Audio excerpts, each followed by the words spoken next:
This is chapter 14, section 3, so about midway through the end of the Middle Ages here. We're taking a look at how England and France developed and some of the steps that they took to inch toward democracy. Now, it starts with England absorbing waves of intruders, and one of the groups that inhabited England were the Anglo-Saxons. Now, these were actually two separate groups, the Angles and then the Saxons. They inhabited England and created small kingdoms by the 800s. Some of the early invasions that took place came from the Danish Vikings of Denmark in the 800s. Alfred the Great was a famous Anglo-Saxon king from the years 871 to 899. He was most well known for defending extremely well against those Viking attacks. In 1016, the Danish king named Canute conquered England and molded the Anglo-Saxons and also the Vikings into one kingdom. In 1042, King Edward, a descendant of Alfred, took the throne, and from there, he dies in 1066 with no true heir to the throne. This left the throne of England rather open and led to what's called the Norman Conquest. People from Normandy come in and conquer England. William the Conqueror was the leader of that conquest. He was, at that time, the Duke of Normandy, which is northern France. He invaded with an army, England, and conquered there. Now, William was actually a cousin of Edward, so that's why he wanted to take claim to the throne. His challenger was named Harold Godwinson. Harold Godwinson claimed that he should be the English leader, and it meant that he's going to have to fight this outsider William for control of England. The battle took place at the Battle of Hastings in 1066. It was basically the Anglo-Saxons, which were led by Harold Godwinson, versus the Normans led by William the Conqueror. During the battle, Harold Godwinson was actually killed by an arrow that is believed to have pierced his eye, and the Normans eventually win. William then takes control of England. What he did, though, is he divided up the land. Among his Norman nobles, he divided the land, and he kept 1/5 of the land for himself. So we're still talking about a little bit of feudalistic ideology there. Roman numeral 2 will talk about government in England. English kings during this time had two goals. They wanted to hold on and add to lands near France. They strengthened their own power over nobles and over the church. Henry II was an English king that also added lands in Normandy and England also by marrying a famous female named Eleanor of Aquitaine. An Aquitaine, this is a land in France that actually you gain by marrying this female. So by marrying Eleanor, Henry gained lands in France that were actually inherited from William also. So Normandy also went to Henry II. Now let's take a look at Eleanor of Aquitaine. Here's an insert box about her. I'll read it to you. Eleanor of Aquitaine was one of the most remarkable women in history. She was wife to actually two kings and mother to two future English kings. That would be Richard the Lion-Hearted and John the Soft-Sword, who we'll learn about today. She married Louis VII of France first when the Second Crusade began. In 1147, she accompanied him to the Holy Land. Shortly afterward, though, their marriage was annulled. That means officially accepted as a divorce by the Catholic Church. Eleanor then married Henry Plantagenet, who was to become Henry II of England. Their marriage produced 8 children. 2 became English kings, Richard the Lion-Hearted and John. Okay, let's talk a little bit about law. Henry ruled England from 1154 to 1189. He sent out royal judges to every part of England at least once a year. Their goal was to collect taxes, settle lawsuits, and punish any major crimes that had happened during that time. He also introduced the concept of a jury. Jury was made up of 8 of your neighbors back then. And common law was something that he created in England, which was a unified body of law. When we say common law, it's law that was utilized throughout all of the English-controlled lands. Then we had the Magna Carta. The progression in England of kings was Henry II, then Richard the Lion-Hearted, and then John. We're going to talk about John today.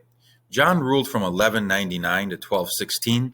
He's seen in history mostly as a failure, and he lost the lands of Normandy and northern France to the French king Philip II. John faced confrontation with his own nobles. He was actually cruel to his subjects and tried to tax them severely and to take away their right to govern. The nobles then revolted. The Magna Carta was a document that in 1215 the nobles forced John to sign, which guaranteed certain basic political rights, such as no taxation without representation, you had the right to a trial by jury, and you had protection under the law. On page 395, you'll find a primary source. It's going to show you what the Magna Carta looks like, and it's got a few actual points that are written in the Magna Carta. Okay, next we'll talk about model parliament. Parliament is a legislative group. In 1295, the English King Edward I summoned 2 burgesses, which are wealthy citizens from every borough, which is like a county, and 2 knights from every county as well. This was needed to raise money for a war, and it was an event that would be used whenever a tax was needed. 2 separate groups formed in this first parliament. You had the House of Commons, which was made up of knights and burgesses. And then you had the House of Lords, which was made up of nobles and bishops. Parliament actually weakened and put a check on the power of the king, which is known as royal power. Next, we'll switch our focus into France, which is going to talk about how France sort of ended the feudal system within their country. In 1000, France was divided into 47 feudal territories. In 987, though, Louis the Sluggard, the final king of the Carolingian dynasty, had died. This left the throne to Hugh Capet. Hugh Capet was an undistinguished duke from the middle of France, and he became the next ruler. The Capet family ruled only a small territory, but it did include Paris, which was the most wealthy region of France at the time. Capet was the first ruler of the Capetian dynasty, which lasted in France from 987 to 1328. France then becomes a separate kingdom. Early Capetian rulers were very weak, but they banked on their geographic location, trade routes coming through Paris. So they actually become a kingdom of their own outside of the control of England and some of the regions in the north under Hugh Capet. Then we have Philip II, who we talked about in opposition to John the Soft Sword. He was one of the most powerful Capetian kings. He ruled from 1180 to 1223. Philip wanted to regain some of the power that the French had lost to the English. And when John became king in England, Philip seized Normandy in 1204. By the end of his reign, Philip had tripled the size of French territory. Philip also used royal officials called bailiffs to keep order and collect taxes. After Philip, you had a few rulers that are of note. Louis IX from 1226 to 1270. He was eventually made a saint. That's St. Louis. He's known as an ideal king. He was most famous for creating an appeals court, which would overturn the decisions of local courts. You also had Philip IV, who ruled from 1285 to 1314. He had a quarrel with the Pope, which is talked about extensively in the reading, but really the idea there, quarreling with the Pope over who has the right to appoint bishops in France. That's really a big issue there at the time. The Estates General was a meeting put together by Philip IV that included all 3 of the social classes in France. You had members from the First Estate, which are the church leaders.